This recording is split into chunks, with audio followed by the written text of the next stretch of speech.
in ka badan 10 ruux ayaa u geeriyootay tiraintaasi ka badanna waa ay la jiifaan xanuunka shuban biyoodka oo ka dilaacay magaalada Buuhoodle ee xarunta gobolka Cayn. Dadka iyagu la jiifa xanuunkan oo u badan dumar iyo caruur ayaa gargaar loogu fidinayaa xarumaha caafimaadka magaalada Buuhoodle.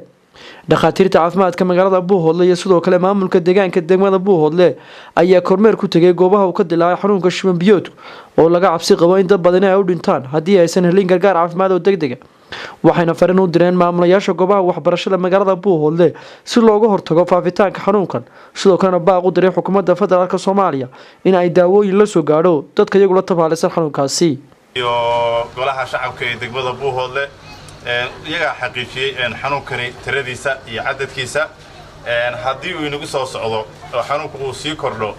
dhammaan waxaa la fasaxayaa goobaha waxbarashada jaamacadaha iskuulada maxadada iyo kuleejyada waxaana la baxnaanin doonaa haddii ilaahay qadaro ilaa iyo 5 bisha haddii uu sii kordhana waa tashanaynaa hadduu sii kordhi waayana ilaahay waxaan ka baryaynaa inuu soo ilaahay inta inaga qabto hadduu sii kordhi waayana waynu soo imaanaynaa iyo haddii sii kordhaba dhammaan waxay ku socotaa fariintaasi maamulayaasha goobaha waxbarashada. haddii aan u sii gudo baaqayga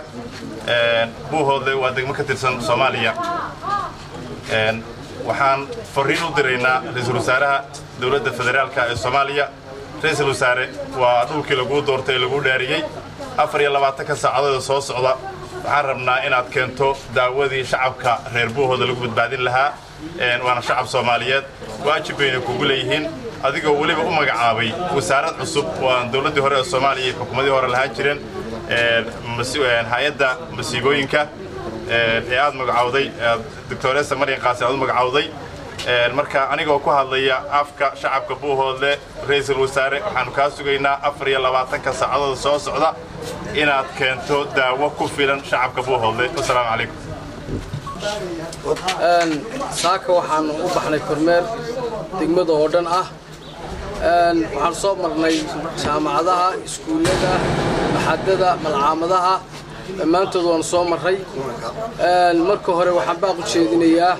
dhammaan goobaha waxbarashada in ay 5 bisha wixii ka dambeeya in la fasaxo ayaan baaq ugu dirayaa inta haddaan ka gudbo waxaan halkan ka codsanayaa oo dawladda federaalka iyo hay'adaha caalamiga iyo dhammaan dadweynaha oo dhan aan ka codsananaa in gurmad degdeg ah la soo gaaro dadkan airportkii degmaduna uu furan yahay oo free uu yahay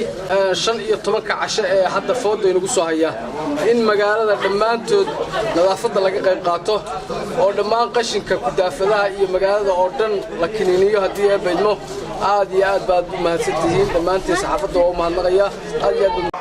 haddana lootiyaa program diyaarna insha Allah taala wixii laga badin waayay dadaala in nadaafadda kor loo qaado in haddii ay keento in iskuulada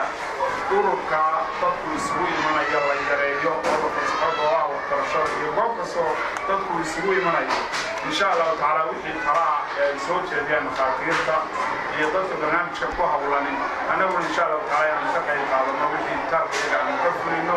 kuna farsanayaan diyaarna Mukhtaar Cabdi Jaamac warbaahinta SBC magaalada Buuhoodle.